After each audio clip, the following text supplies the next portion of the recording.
are, you refer to yourselves as the Israelite School of Universal Practical Knowledge. ISUK. That's the acronym. Don't forget to like, subscribe, and hit the bell icon. At the end, comment and let us know what you think.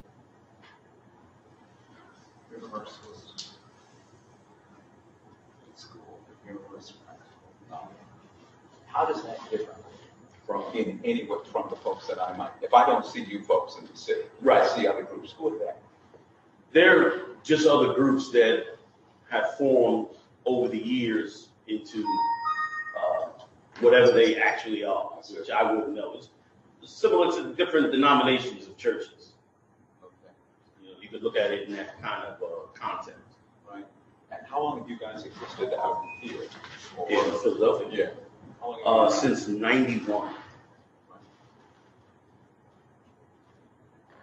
Do you do, and I don't know this about you, do you do charitable works? Do you guys feed folks? Do you do that kind of work? We are absolutely charitable. We have food programs in over 10 cities. We have a major food program in Trinidad and Tobago, in Nicaragua. So yeah, that is a big, in Syracuse, New York. We also have a huge one. We have quite a few around the country, but that's not the only charitable work we do. You know, our biggest charitable work is our main focus is the turning around of lives of Black men. We get Black men out of prison, reunited with their families. We walk them through the legal system to reunite them with their children. We give them a strategy to handle child support and draconian laws of today's society. We encourage them to encourage their spouses not to have abortions and participate into the 350,000 murders of babies a year. So you guys are you're anti-choice. You're anti-abortion. Yeah, well, we're actually pro-Bible, and the Bible clearly states that abortion is a sin, something that Pharaoh tried to do to the Hebrews in Egypt. So you help men who recently moved out of prison, women who have been recently incarcerated? Same principle. But of course, our focus is more on men, which those men focus on women, children, and families, the traditional family structure, where we have a strict adherence to traditional family values. So opposed to divorce? Divorce is absolutely against our beliefs.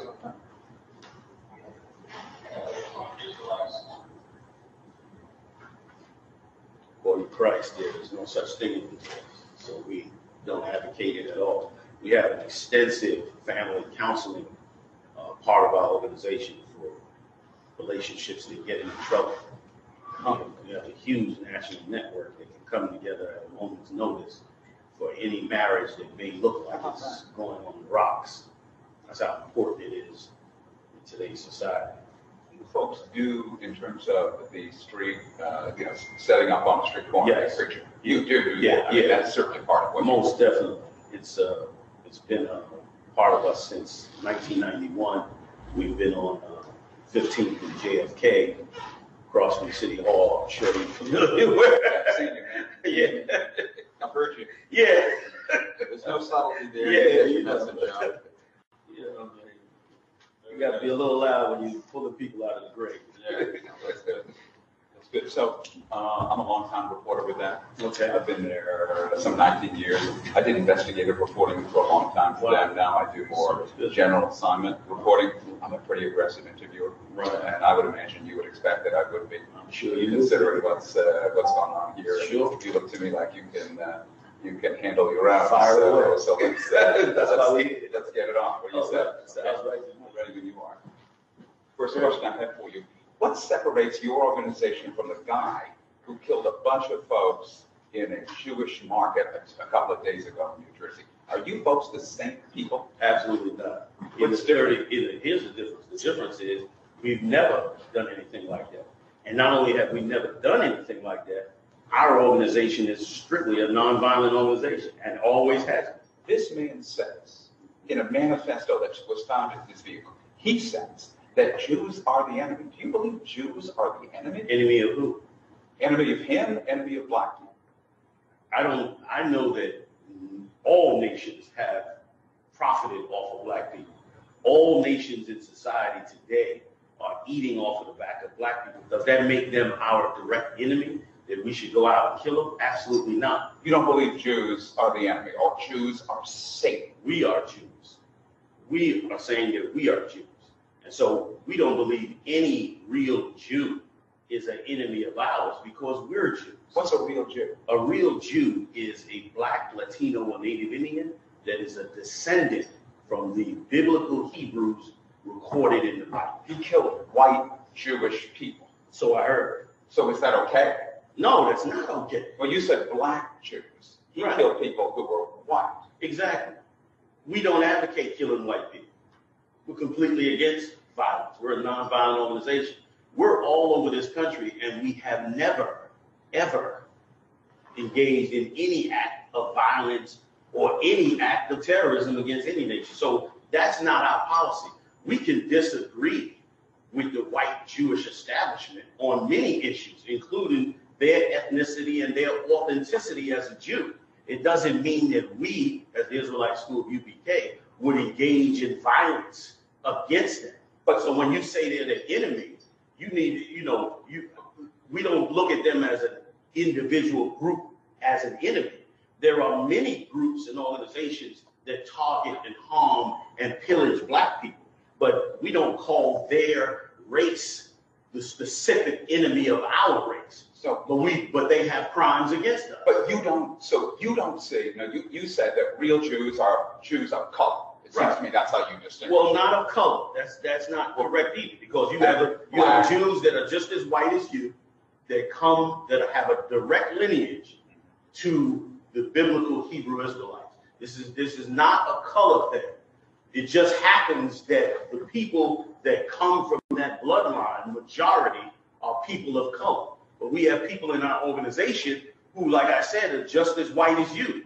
But when you trace their ethnicity back to the Bible, they are authentic Jews. Okay. Those Jews that you think are inauthentic, Mm-hmm. you don't hate that. You don't see them as enemy. I don't hate anybody. What I do hate are crimes committed against black people. That I do hate. What are those crimes? Oh, you can take your pick. There are 350,000 abortions by blacks and Latinos in America that is government funded to the tune of $500 million. I hate that. Do non-authentic Jews and whites, are they promulgating that on people of color? I think that all nations in America, in some way, form, or shape, have profited off of it, have pushed it. You have people from all walks of life that become abortion doctors, that become politicians who push policies, including black people.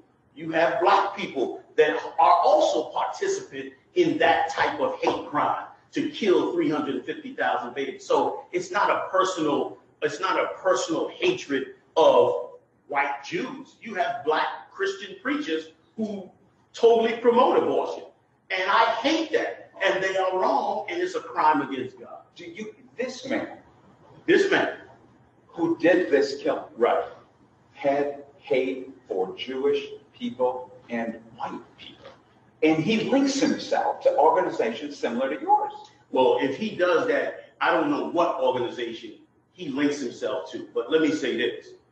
The Israelite School of UPK, for 35 years under my command, has never, ever propagated trying to be violent against anybody. We've never thought of violence or terrorism as a means to an end. We may have dislikes and anger over things that are done to us by various communities, but it doesn't mean that we espouse that kind of evil to be brought out against a people or against anybody who's done nothing to us. We are not violent. So just because he says, hey, I'm a Hebrew Israelite, I found out that that black people are real Jews, doesn't mean that now we believe in going out and killing white Jews. We've never done that. You'll never find a police report of black Hebrew Israelites attacking white people. So what he stood for is not what we believe. Is there anything that you or your organization has ever said that you believe could prompt this by somebody deranged like this man? Listen, not only do I don't believe that, but here's the problem. The problem is when you start to discuss the despair that blacks and Latinos have been in this country for the last 400 years, there's always the possibility of some lone nut taking what we say the wrong way. This guy's a lone nut in your view. Well, as far as we're concerned, this person is somebody who, I don't know this person. So he's not you in your view. Exactly. He's not your organization. No, it's your organization. we have tons of brothers in here, and none of them are going out shooting people. But you know that people are going to put this on you. Oh, they're trying because they're going to say, hey, it's the same group. They're going to try to put it on us, but they can't put it on us because our record has shown. Even the Southern Poverty Law Center had to retract and say that black Hebrew Israelites are known for no violence. Right. This is their core. But the Southern Poverty Law Center calls you a hate. In fact, this organization, they list you as a hate. Yes, they do. It's on their website. Yes, are you a hate? But let me ask you this then. Yeah. If black lawyers get together, black lawyers, licensed lawyers get together and disproportionately fight black cases that they believe are based on racism, are they a hate group? If black lawyers, if a group of black attorneys, African American attorneys get together, and they say that as attorneys, we're going to specifically focus on black defendants who we feel have been victims of racism, are they a hate group? No, that's not a hate group. The Southern Poverty Law Center says they are. Who? What group? They named a group? They named a specific group. Just black lawyers? No, they named organizations that are attorneys fighting cases. They call them black. Well, that's a mistake. Oh, is it? Well, then guess what? Right? Then guess what? It could be a mistake that the Israelite School of UBK is a hate group because guess what? We don't commit any violence. Well, right. you know you're listed there, though. Right? We know they're listed there too. You're right. They're listed there too. What's the name of your name? You have to look it up. You have to look it up. It's definitely. But let me speak to that. So. We go to the Southern Poverty Law Center. It says find hate in your state. Yeah. I looked to find hate in my state. Sure. I tried to find hate in Pennsylvania. Sure. You know who they say? You. Exactly. That's you. Exactly. Yes, not you. You say it's not you? Not only do I say it's not me, here's what else I say. When black men come together and they speak truth to power and they discuss the enormous white supremacist hatred that is being perpetrated on blacks and Latinos in this country, they become a hate group. I become a hate group when I talk about the mass abortion that's financed by the government. I become a hate group when I talk about the government pouring drugs into black neighborhoods and wiping out generations of families. You know when I become a hate group? When I bring up how Mayor Bloomberg stood up and apologized for a decade of terrorism on black people in New York City and now just apologizes for it and says he's ready to run for president, then I become a hate group. Right. Would you consider yourself strongly anti-white? I'm not anti-anybody, but here's what I am anti. I'm anti-crime. And I mean serious crimes. Right. I mean crimes against whole societies, portions of people. I'm talking about crimes that have driven black people into poverty and into despair. I'm against those crimes. Now, wait a minute now. Now, it just so happens that being in America and that Caucasian people being the dominant race, it just appears as though those crimes that I'm mentioning are targeted towards them. If I lived in Africa and it was being done to us in Africa, I target those crimes to the people in Africa. I target also the crimes of black churches. Every day, you can turn on tons of tapes of us where I speak truth to power about how much Christian churches have failed black people, how much they have failed in their duty, how much they have taken the tithes and the coffers and made themselves rich and have not done the job that Christ commissioned them to do. I become a race. I become a black supremacist. I hear. Do you believe? Do you believe that your religion is the only true religion? I believe not that we're the only true religion, but that God has a chosen people. And those chosen people have a direct bloodline to the people in the Bible. It just so happens that any first-rate scholar that is not biased and does the research will simply find out that you can simply trace the bloodlines of the people that were in the Bible back to the blacks in the slave trade, back to the Latinos in the Caribbean, back to the Latinos in South America. Long before America was established, these migrations were set up from the nation of Israel, and they are the direct bloodline. So that's what I believe in. I have a couple more. Please. There's video of this man with his gun out. Yeah. There's video. Right. He's like this. Right. He walks across the street. Right. He's shooting Right. into It's a heinous. Jewish grocery store. It's heinous. It's heinous. It's just as bad as Dylan Ruth shooting up that black Christian church. It's heinous. And I condemn Dylan Ruth for his white supremacist violence, and I condemn this person for their violence based on whatever it is that they did believe. It has nothing to do with the Israelite School of UPK. It's counterproductive for us. So is it accurate to say that you would be, your organization, this organization, is a far more moderate organization than those who will say whites are the enemy, Jews are the enemy, those sorts of phrases? Okay, I would not say I'm more moderate. What I would say is this, that we are far more conservative when it comes to being violent. We are extremely nonviolent, but we will never want to close our mouths to any section of society that preys on us, that pillages us, that targets us, regardless of who they are. If the Asian community targets us and wipes out our beauty supply businesses, I'm going to say something about it. If they abuse our women when they come into their stores to buy hair, I'm going to say something about it. If the Jewish community targets blacks for whatever reason, I'm going to speak to it. If anybody goes out there and shoots people, I'm going to say something about it, and I'm going to say that it's wrong and that we condemn it. Let's face it, we've got 400 years of abuse. And here's what's so sad about it. 4 years ago, 3.5 years ago, we allowed a New Yorker to slander an entire part of our community, the Mexican people. Trump.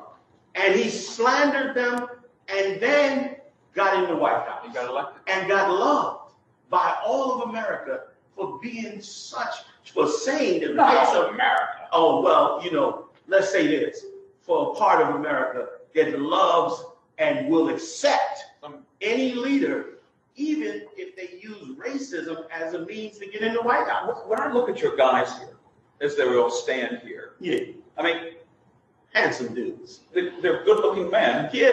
I see a guy with some of the guys have a leather strap, Yes. and the leather strap has spikes. Right. Yeah, that's frightening to folks. That looks violent. Is that not it? Is that not what that's meant to be? You know what? I think that it's, again, part of the psyche of white supremacy, because I turn on the internet and see tons of medieval fairs, tons. You have a whole medieval organization where you can have dinner and joust, and they wear spikes. Nobody looks at them in fear. So you have, let me finish. What does that mean for you? What does that mean for you? You have punk rockers and rock stars who wear studs and spikes and blades and perform on stage, and they're never looked at as the menace. But black men in today's society have been targeted to be the criminals, to be the enemy. Meanwhile, these men, I pull these men out of the hellholes of America. Instead of selling drugs and robbing ATM machines, they open up the Bible and read. This is what we do here. What's the importance of the Just fights on the level. Again, it's the same importance that you saw in the beginning when you first came in, when you saw the medieval helmets. It's part of our tradition. If you open up the Bible in the book of Leviticus, it says that the Israelites wore studs. If you open up a part of Revelation and a part of the Apocrypha, it says that the young men wore warlike apparel. So it's not that they're wearing something any different than other parts of society would wear, but because they're black men, they're looked at as, oh, this is frightening. It's frightening because we've been demonized here. And once again, this is why we legally, lawfully, righteously use the 3 laws that the Constitution gave us. We don't go out and shoot people. We don't shoot up Jewish delis. But what we do is we use our freedom of speech, our freedom of assembly, our freedom of religion to bring these points out, because we are being looked at like all of us are criminals. When will that end? When we are not criminals. What happened in Jersey City a couple days ago won't help that. Listen, it won't help it because society won't look at that incident without associating it to every black person. And that's the part of white supremacy we fight every day. Or they will look at it and associate it to certain organizations with similar names. Right? Listen, that's exactly what they will do, and it's exactly what they should not do. Okay? That's not what they should do. I don't associate you with every murderer that's Caucasian. I don't look at you and say, you're the same. But in today's society, every black man that walks down the street is already assumed that he's a criminal. I don't assume you're a criminal. Well, hopefully you don't. Hopefully you don't. But in today's society, like you said, we will be associated with something that has nothing to do with it, simply because somebody used a name that was similar to ours. Well done. I enjoyed it. I enjoyed it. I love having an interview like that. Yeah. Yeah. She didn't ask me these questions. She asked me some questions, but she was nowhere near. 2 shots. Sure. Just a couple more shots. Sure. Are you a local person? Are you from this region? Oh, I am now. I'm from New York, but I've been down here for about 15 years. Yeah. Married a woman and ran down. Yeah. So I've been down here a little while. Kids? Family? Yeah. Stay firm like you were before. You know what I mean? I'm trying to get the last one and not fall into the street. All the first 3 have done well. The last one, I'm fighting. This is what I do, so Yeah. I have no doubt that I will accomplish my goal. Yeah. Black men need good leadership. You know, churches are failing. You guys are 501c3? Absolutely. You are, so you've got to produce a 990 and do all that stuff, but 990 tax form. The whole deal. Wow. Yeah. We have a very good staff, including a young lady that's a doctor in a nonprofit organization that has organized us back in the early 2000s. How do you raise money? When you guys raise money, how do you fundraise? We fundraise by, young black men and women helping one another. That's how it's always been done. Times are tough. We do what we have to do. And is this your center of worship? This is one center of. This is actually not a center of worship, but this is actually a class. We don't have actual centers of worship, but when we have our schools, again, adhering to the strict biblical law. The word synagogue means, book school, or school book, or, so we don't have churches, but schools. So will you ever try to speak to law enforcement and try to educate them as to what your views are around these issues? Is that difficult? No, not at all. Absolutely. We're constantly in touch with all of the liaisons in law enforcement. The ones, most law enforcement agencies have some type of community officer, and we completely communicate with them, and they communicate with us, and they let us know what is permissible, what is not permissible, what is legal, what is not legal, and we're very interested in it because, again, we are strict adherents to the laws of society. We don't break any law. Have you asked the Southern Poverty Law Center to remove you guys from its list of hate groups? You Is there a way to you do know that? what? I don't know if we've actually approached them, but I believe that over time, even this recent revelation by them of us being nonviolent is a slow walk backwards from where we've been. So we leave it to them. But of course, I believe if they took a hard look at our record, they would recognize that, you know, what they tout as hate is us doing what every protester has ever done, which is to complain about what is happening to them. Have you read any of the reporting on what happened in Jersey? Do you Absolutely. think that organizations like yours are being depicted unfairly? Well, I know this much. It's been retracted, but hours after the incident happened, our organization and photographs of our members was put in a local newspaper, and it was touted as though they were associated with us, and we had to push back on that. And since then, they've kindly retracted that, removed that article. I don't want to go into who did it, because they've retracted it. It's off the table now. I leave it alone. But they did pull it back and quoted me as saying that we had nothing to do with that. Our organization, it's counterproductive for us to engage in violence or crime. But then how do I tell a young man, listen, you're gonna come out of prison and I'm gonna show you a better way to espouse your grievances?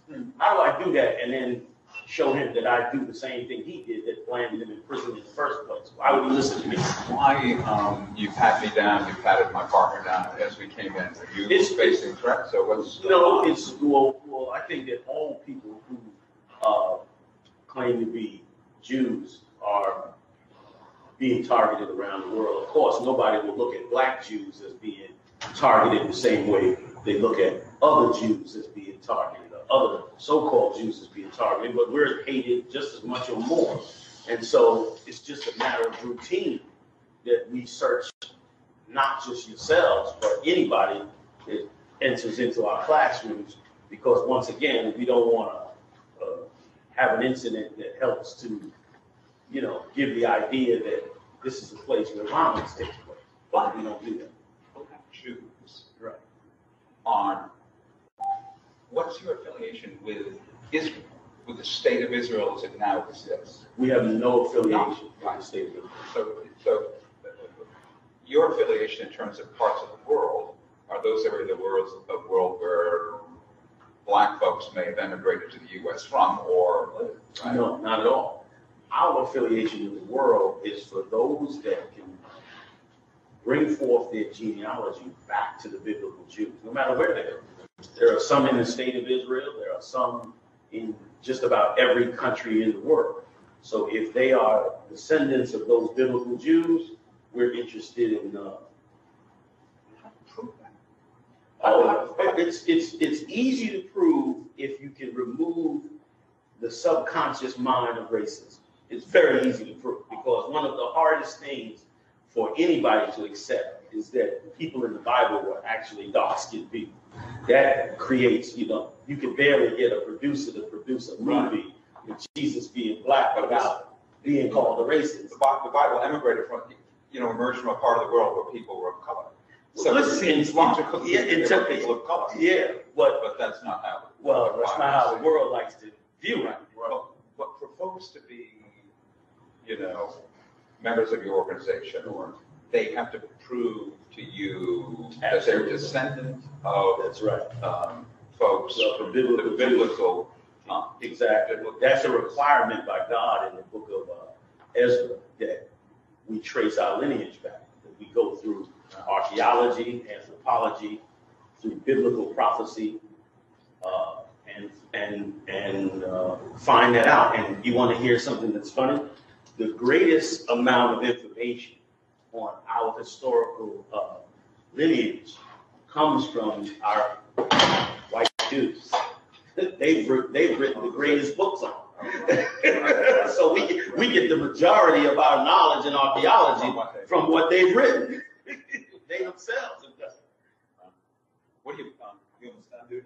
Yeah, I'm good. What's your activities like during the week? What you guys have classes Yeah. throughout the community? We have so many things going on besides just going out on the street. Besides, we have multiple radio shows. We have tons of podcasts. We have so many. We have food programs all over the country.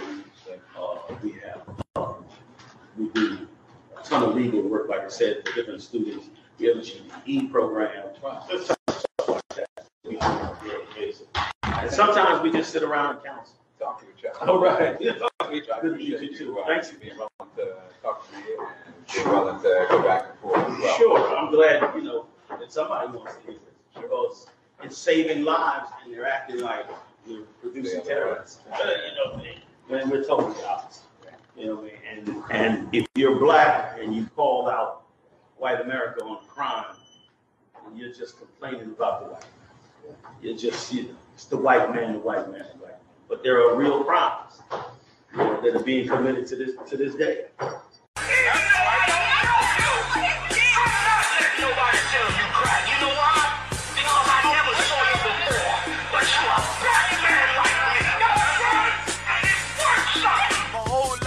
Trying to find something to follow. Had loyalty, every man tried to borrow. Felt pain and a lot of sorrow. Got betrayed, so packed, I didn't even have my heart broke. Living confused, about to lose hope. Cops got me on the side of the road like a sideshow. Need an antidote before I croak. Now I'm setting fire to rhythm man blues for this guitar smoke. Rebel with no cause, trying to find direction. The world got me vexed. Picked up a bad liquor habit that's hereditary from oppression. Felt like my life was on fire, trying to find an exit. Now look, 10 G's plus a good wreck. Sometimes a follower is a soldier, trying to find a good shepherd. Plus when you in hell, how do you excel? Wisdom the breath of life, I believe in fairy tale. Listen well to what I tell. No calling can cause pain. Something that a rebel knows very well. Can't you tell I was sent from the Lord? Got a tongue like a two-edged sword.